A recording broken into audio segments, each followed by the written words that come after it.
दरम्यान मनोज जरांगे पाटलांच्या वक्तव्यावर काँग्रेस नेते विजय वडेट्टीवारांनी पलटवार केला।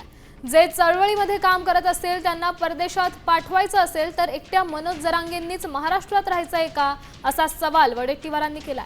मंत्री छगन भुजबळांना नेपाळला पाठवण्याच्या जरांगेंच्या टीकेवर वडेट्टीवारांनी पलटवार केला।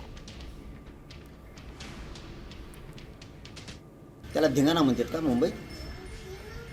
पोरं गेले, एक महाराष्ट्राची संस्कृती दाखवली, एक मुंबईला जिवंत करण्याचं काम, विचारानं जिवंत करण्याचं काम गरिबाच्या पोरांनी केलं।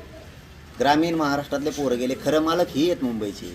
हे महाराष्ट्रात शोभतच नाही गड्या, हे तिकडं ते नेपाळच्या त्याच्यात लोकांना शोभत आहे, तिकडं नेऊन सोडून दिलं पाहिजे। जाणार नागालँड फॅगालँड नाही कधी गेलं, बरेच आहेत ना इंग्लंड आमचे येतं, त्याच्यात सोडून द्यायला पाहिजे।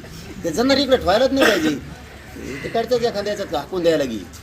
नाही, आता कोणाला नेपाळला सोडायचं आहे, कोणाला हे करायचं आहे, जरांगे कोण ठरवणार? ओबीसी चळवळीमध्ये जो काम करेल त्याला जर परदेशात पाठवायचं असेल तर काय एकट्या जरांगेलाच महाराष्ट्रात राहायचं आहे? त्यामुळे अशा प्रकारचं वक्तव्य करणं मनोज जरांगेंनी टाळलं पाहिजे।